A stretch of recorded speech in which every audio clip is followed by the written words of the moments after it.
angels, like everyone other than Allah, does not know the unseen, the future, the ghaib. And this is mentioned clearly in Surah An-Naml, that no one knows the unseen in the heavens and the earth except Allah. And also it is mentioned in the Quran that in Surah Al-Imran, chapter 3, that only Allah Azza wa Jal shows whom He wishes about certain things in the unseen. So such prophecies are natural for a prophet, sallallahu alayhi wa sallam.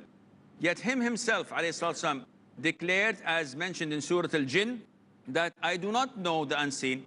And if I were to know the unseen, I would have chosen something that would befit me, that's good for me. So no one knows the unseen except those prophets or angels that Allah Azza wa Jal shows them. Not that they know the unseen forever. Only specific incidents, Allah tells them that this would happen. Any more questions? There's a hadith in which the Prophet ﷺ said, if I am right, it's a Sahih hadith, in which the companions of the Prophet ﷺ, they were asking that they were going to conduct a night raid on one of the enemy tribes. So they asked the Prophet about killing the women and children. So the Prophet ﷺ said that even the women and the children are part of them. That is, they are mushrikeen. So does this implicate that the Prophet ﷺ was saying that kill them? There is no such a hadith to my recollection.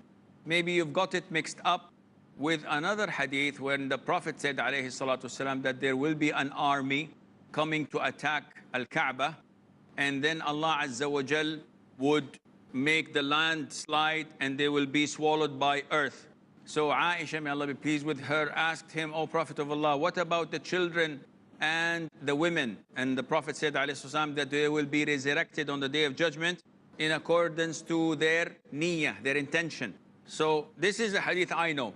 And also in another hadith, what about those who were serving, those who were cooking, who did not have anything to do with the killing or the attack? The Prophet said they will be resurrected in accordance to their intention. For the hadith you're quoting, I do not know it. That the Prophet said that the women and the children are considered part of them.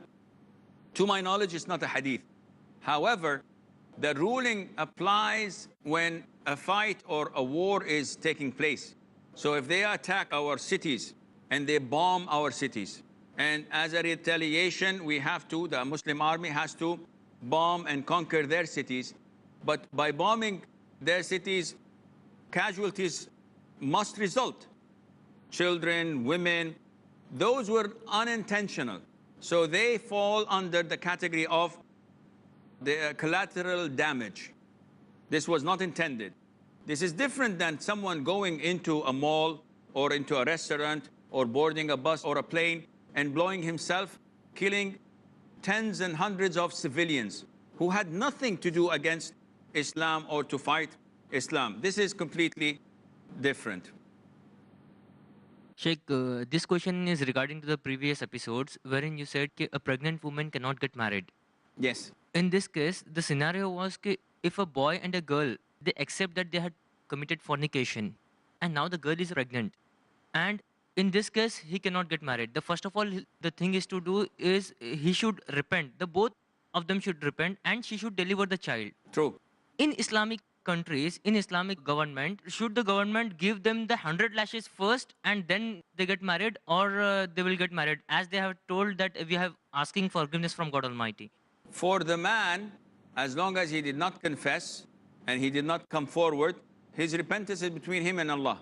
So he has no fear of being flogged. As for the girl, because she has something that cannot be resulted except through fornication. So even if she does not confess, this is by itself an evidence and she has to be flogged.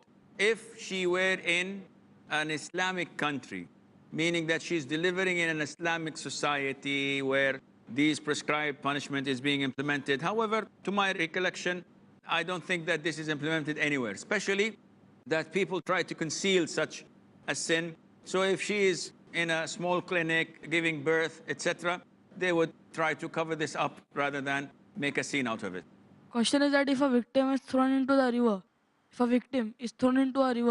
and he dies, so in the Islamic country, does the same to a murderer. but he escapes. So does he have to be killed again or have to be left? He was thrown into a river. Okay. And he died. So in an Islamic state, the judge does the same to the murderer, but he escapes. So does he has to be killed or left? So this question in short, a man drowns a person to death. The murderer is caught, the judge orders him to be drowned. And he's thrown into the same river, but the man is a good swimmer and he runs away. So, khalas, it's done? No, the judge has to capture him again and then take him to a swimming pool maybe, so that he would not be able to run away. He has to be executed. Running away from the punishment does not mean that, oh, alhamdulillah, you win. No, you have to be executed for your crime. This is all the time we have. Until we meet next time, fi amanillah. Wassalamu alaikum wa rahmatullahi wa barakatuh.